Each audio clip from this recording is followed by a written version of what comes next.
appreciate it. All right, everyone. So we're going to be talking today about utilizing powerful extensions for Neo4j. Now, we have started a few minutes late because we wanted to get everyone in here from lunch. So this is 30 things in 30 minutes, and now I think we're going to do 30 things in 23 minutes. So we're going to be going super quick here through a lot. Basically, this is to give you an idea of what the extensibility capabilities are of Neo4j, and then allow you to further explore these different capabilities, as well as some of the extensions that people in the community have already built. So this is going to be super quick. I don't expect you to remember all of this, but maybe some light bulbs go off in your head and say, hey, I want to explore this one further. So Neo4j's developer surface. Neo4j was originally an embedded Java library. Some customers still use us like that today, but more and more we're moving towards a client-server environment. So our first part of our developer surface was this embedded Java library.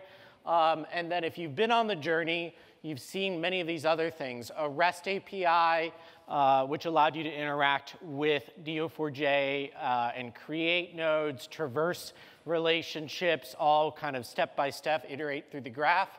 A Cypher over HTTP API that allowed you to submit your Cypher queries and go over the graph that way. And then we keep on extending the developer surface to make it easier and better. So Bolt is the primary one that I want to talk about here quickly.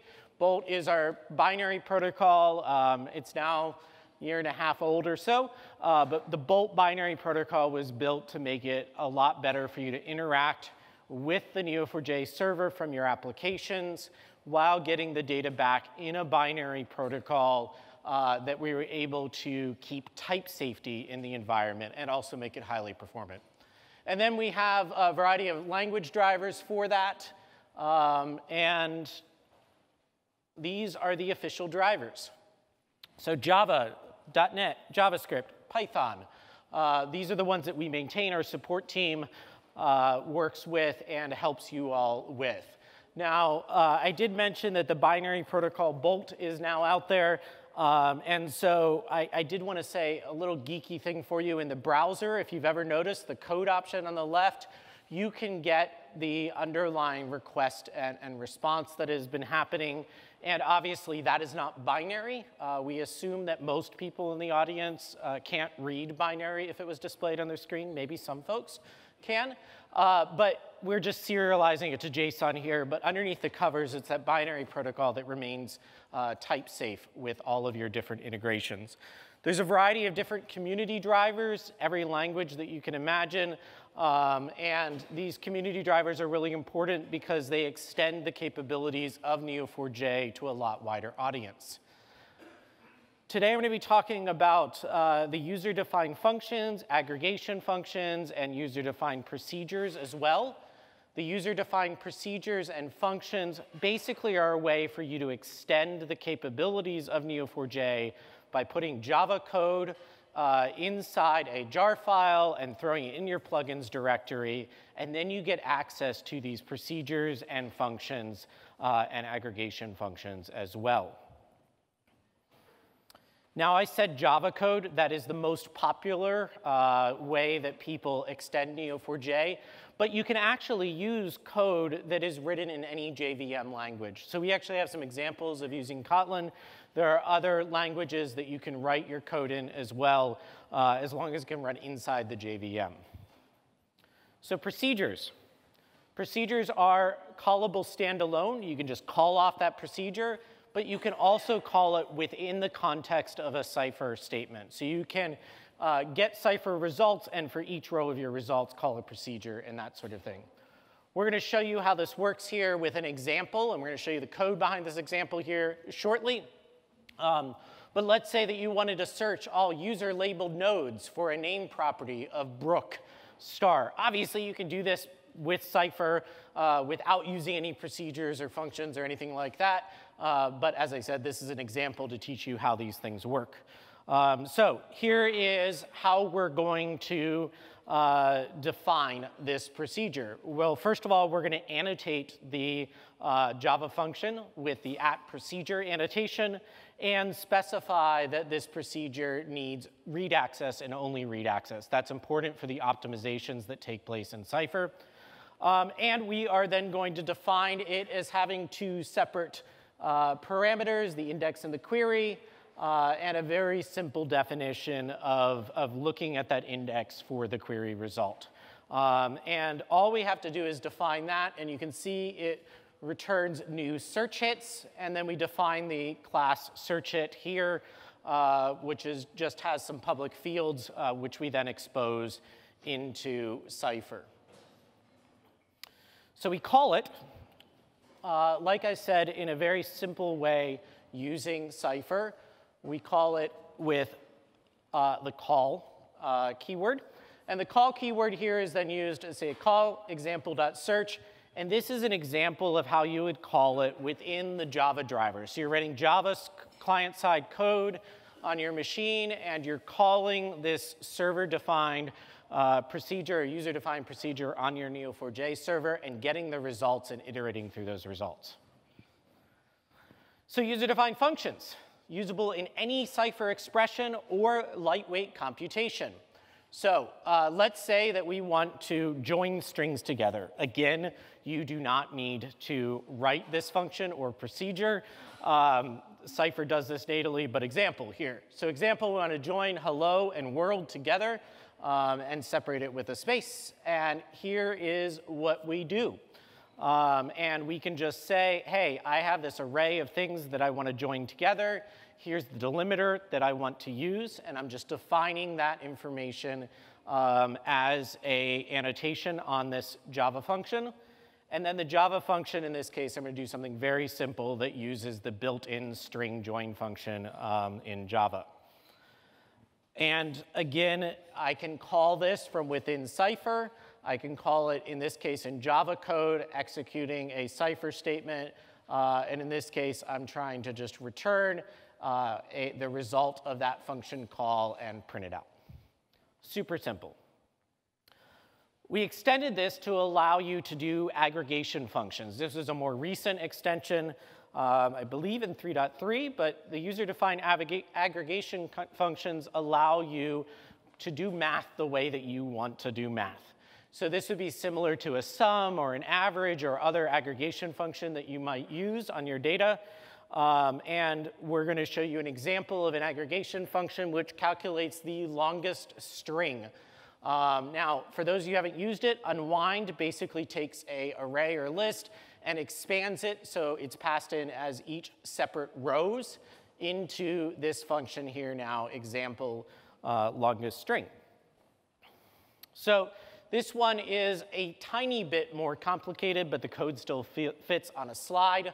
What we're defining at the top here is that the function itself is going to use a class that is statically defined down here. And find longest basically just keeps track of if this string is the longest one we have, store that value and store the length as well. And if it is not, it does nothing. And then it returns the result. And this is the function which is called, you see the annotation here, user aggregation result. This is the function that is called to get the result out of this function after we've iterated through each row of the input. And here's how we might want to call it, again with Cypher. You'll notice a theme here, using Cypher again to call it from within the Java client. Now this is really important. Don't reinvent the wheel, please. There are a lot of these functions and procedures defined out there. If you are looking for something, search before you implement. You don't want to end up re-implementing code that someone else has already written. You can look at the Neo4j contrib project on GitHub, and the Neo4j contrib project has a variety of different repositories in it, and those repositories, some of them have user-defined procedures and functions. The most important one of those being awesome procedures on Cypher, Apoc. How many of you used Apoc in the past? All right, a handful. So Apoc is an amazing library that's written by my colleague, Michael Hunger. Michael Hunger is the absolute genius on the team. I think you could ask anyone on the team and they would admit to that. And Michael he has been with Neo4j for a while. And over time, he has built up his set of feature requests. And his feature request set is pretty long. So we haven't necessarily been able to implement all of those inside Neo4j as a product. So he took all of those and combined them together, and you now have this GitHub project with open source library tool set of over 400 procedures and functions, written somewhere between the hours of midnight and 4 a.m. Central European time every night. Michael just codes away and adds more and more things to make your lives easier. Now, the desktop team has made it even easier for you to install these. So this is a screenshot of Neo4j desktop, and that little Apoc install button right there, you want to use that in order to get this open source library of different functions and procedures. And it is an amazing library. If there's anything that you're looking to do, Michael has probably thought of it and already implemented it. So now I'm going to go through a couple of the different things that are in Apoc, the different types of functionality within Apoc. First is data integration. So how many of you use relational databases? OK, got most hands up on that one. You can easily load data from a relational database. There's a beta ETL loader project that we've talked about that provides a GUI and stuff on it. But you can also use Apoc to load data from a relational database pretty easily. Apoc.load JDBC, and then you can simply pass in, here is the credentials. In this case, we're accessing the Northwind database with the user root. Hopefully no one would ever do that in production. None of us ever have for sure. And we're calling Apoc load JDBC with the URL and saying we're trying to load the products table. And then we're iterating through each element of the products table, much like you would do with a CSV. And we're merging, or basically creating, if it does not exist, a new product node and setting the various properties on it. So really simple, iterating through each of the tables in the database. No need to export as CSV and then import it back in. So I already went through this. There are also capabilities for loading XML if you're unfortunate enough to have XML data. And so like you have XML document like this, you can basically define as you're iterating through how to get each of the properties in the XML elements and merge them into Neo4j nodes and properties. And notice I'm not using the correct nomenclature as I'm talking about XML documents. I actually worked a lot for XML for like 10 years, but I think I was so burnt from it that I've just escaped that from my memory and never want to see this again. So moving on. Actually, this is an important thing, though, and it's not really about XML. So at the end here, we see merge, point, set, merge, merge, doing a bunch of different Cypher transformations. We've actually wanted to do a talk about this for a while, that you can actually use Cypher as a language to do your ETL. It's actually a pretty powerful language to do ETL as you're iterating through each row of your data set. So that might be something that you consider.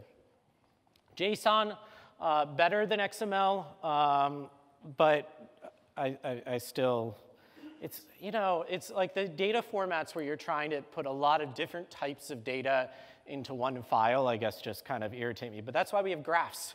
And we can put all of the different types of data that we have into different nodes and relationships and labels and relationship types. But Apoc load JSON basically does the same thing. We have a JSON file that we're retrieving, and we're doing iterating through each of the tags in this case, and creating new tags, and then iterating through each of the answers, and merging and creating the questions and answers associated with it.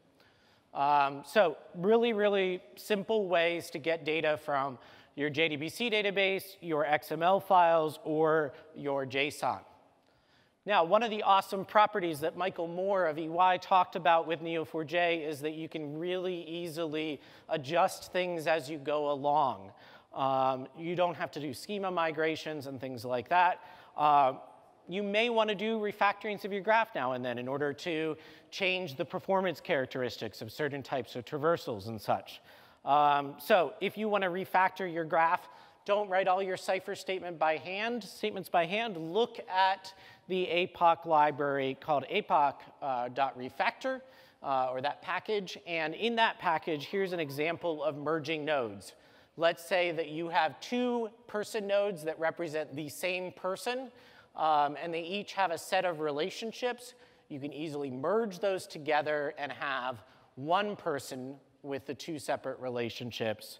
And that is super nice. And that's simply by saying we've collected the people up here, and we are calling the Apoc refactor merge nodes with all of the people, the list of people, and yielding the nodes in the result. Add labels similarly allows you to add labels on a set of nodes. So in this case here, we are calling add labels. Whoops, I don't have the highlighting on there. We're calling add labels, and we're trying to add the genre label and then returning that.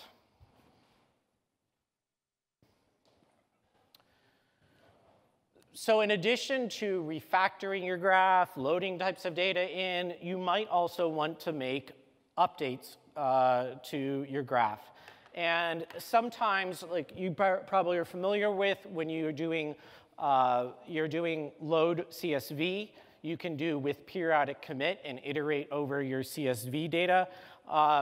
You might want to be able to do that with other types of Cypher statements. So in this case here, there's Apoc periodic iterate, and we can pass in a Cypher clause here and say, this is what we want to do with it, and we want to have a batch size of 1,000 here, parallel true. So then basically what is happening here is it is going to keep on running this statement here and calling this set for 1,000 times, 1,000 times at once, and going to run those in parallel as long as return n still returns some nodes.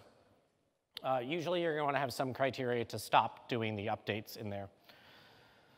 All right, other utility functions. If you want to create different types of indexes in your database and you want to, for instance, create a phonetic index, you can do that. And that way you can say, OK, tell me the difference phonetically between these two statements or these two strings. Let me skip a little bit. There were a bunch of date-time functions. So for instance, if you are still unfortunately stuck on 3.3 even after 3.4 is in GA, and you're stuck on it for a little bit because your sysadmin won't upgrade you, well, then you can use the date-time functionalities in Apoc. There's all sorts of date-time conversion functionalities. And this actually brings up a good point, is that oftentimes you'll see in some of these community-contributed libraries features that are implemented that will then be rolled into the core product. So we had Apoc metagraph got rolled into the core product into Cypher. We're seeing date timestamp operations from Apoc now rolled in with 3.4 into the core product. So we'll keep on seeing those types of things. We use Apoc as a way to validate the need as well as the functionality, and then we roll them into the core product, and Michael becomes happier. All right, graph-aided search. I have 4 minutes left here, so I'm going to speed through some more. But let's say that you want to integrate Neo4j and Elastic together. There is a GraphAware project. GraphAware is a partner of ours. They have a project called Neo4j to Elasticsearch, which allows you to use Elasticsearch for some of your searches that are not so graph-like, and then use Neo4j to traverse the corresponding graph. So we'll go to some configuration here, but let's say that you're trying to find nodes here. You want to match this statement here. We can actually have that go over to Elasticsearch to do that operation. in case you have some sort of query capabilities that Elasticsearch provides that you really are looking forward to. There is a great ref card here written in combination with the GraphTour folks and some folks on our team on how you can do Neo4j and Elasticsearch together. So find that on dzone. Also functionality for doing version graphs. This is by another contributor, and it allows you to basically keep track of the different revisions that you have within your graph. So let's say that you have a device here, and you have a set of properties that exist on the device node that are static, and then you have a set of properties that you may want to change. And those are going to be stored in the states, and you're going to have relationships that indicate the current state, even though you have also access to see the previous states. And then this versioner basically saying here, these are the properties that remain static on person-labeled nodes, and here is the property that we may adjust our address.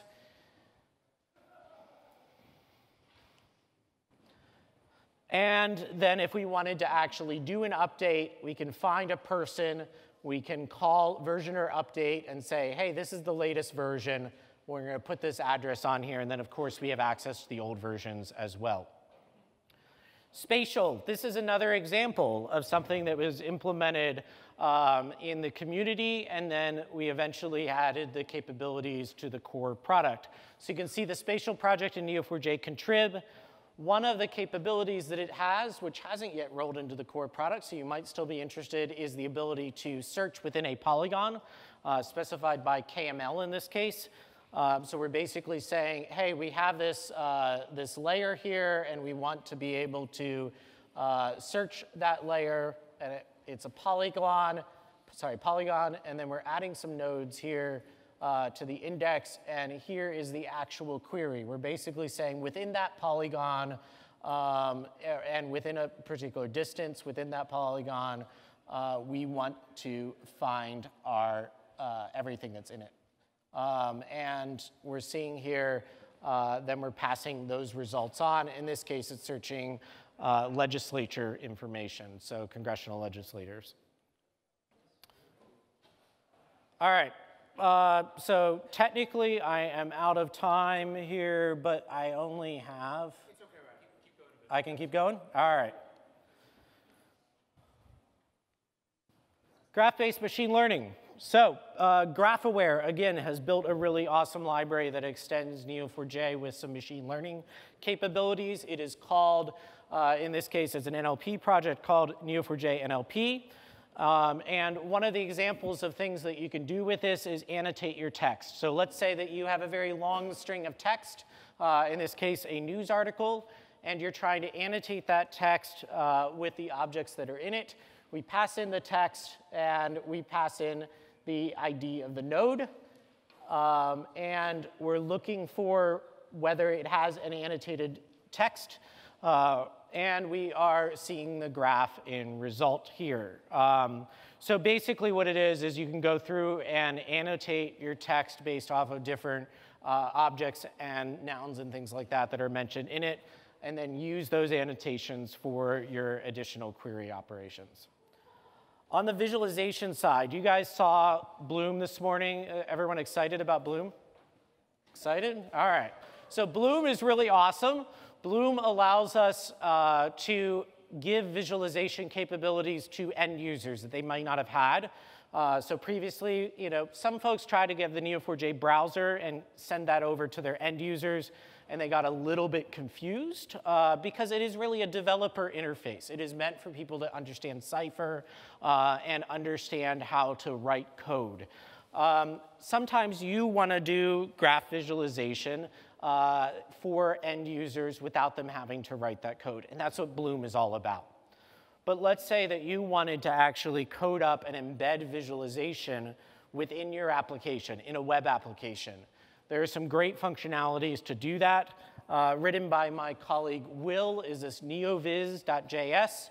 Neoviz.js is a library built on top of viz.js, and the library allows you to do awesome visualizations. So visualizations that look something like this.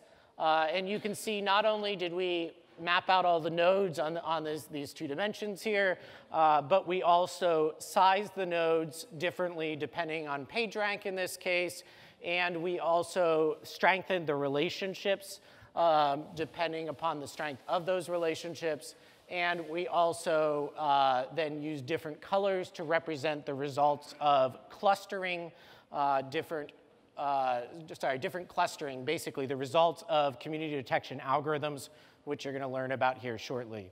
But we did all these different operations on the graph, and most importantly, we did it with this amount of code, not very much. So we have labels here. We're saying characters. These are characters of Game of Thrones. We want to caption the nodes with name. And we want to have the size of the node be controlled by PageRank and the community or the color controlled by the community property. Then the thickness of our interacts relationships are based off of a weight, which we've calculated, how much those characters interact with each other in Game of Thrones. In this case, we don't need to do any caption on the relationships. So very powerful way to do custom visualizations inside your web applications without doing too much other than like 15 or 20 lines of code. GraphQL is another capability also being led by Will, who built the neoviz.js. And GraphQL is a query language for APIs. So don't think of it really as graph query language. It's really not a graph query language. It's basically analogous to something like REST. It's a way to write APIs in a new fashion. And GraphQL does that for you. And GraphQL provides a whole set of ways that you can, all sorts of tooling around it that make it really easy to write these APIs. But we wanted to make it really easy to write your APIs inside Neo4j and map the data that's in Neo4j into GraphQL APIs. So you can manually map code, but that might cause some headaches for you. We have some functionality, some GraphQL extension, and a GraphQL JavaScript library. Two different ways. The extension runs server-side inside Neo4j, and then the JavaScript library is client-side. But these will allow you to translate your GraphQL queries into Cypher queries to actually execute on your graph. So the GraphQL extension, you basically just configure it. You specify, here is the definition of my types for GraphQL based off of your Neo4j labels and properties. And then you can write simple queries here. So I want to execute this GraphQL query that says find persons born in 1961, return the name and the date. And we can just call GraphQL.execute with that query. And then there's a JavaScript library which allows similar functionality. The grand stack is GraphQL, React, Apollo, and the Neo4j database. That's where the D comes from. We took advantage of N and D together. Gran, G-R-A-N, just doesn't sound right. So the grand stack, combine all these things together and have a powerful way to build your applications. And you can see grandstack.io for more information on that. And here is just a little bit of example of using a React resolver and passing in our query and returning the results. Again, there's a dzone ref card on this. So go to dzone.com and you can find the GraphQL ref card, which talks about how to use Neo4j in combination with GraphQL. All right, finding out more information about cool stuff. So we have our Neo4j-users Slack. So you can go to neo4j.com/Slack and register there. This slide is actually a little bit old. We probably have over 8,000 by now. You can also get updates. Mark, who we talked about earlier, does these weekly updates.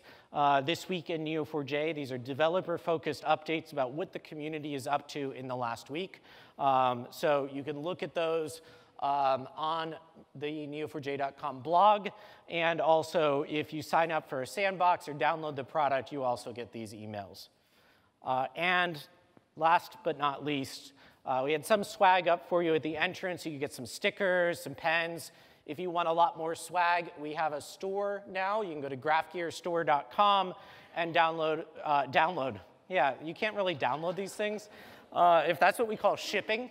Okay, you can order things, and they will be shipped to you via this thing called a postal carrier. There's some really awesome things on here, including this OpenCipher shirt. If you haven't noticed, OpenCipher is the foundation for a lot of the Neo4j Graph platform. So you can get a Neo4j, an OpenCipher shirt, and you can also get things related to Game of Thrones and some Grand Stack shirts and all sorts of other great swag here. And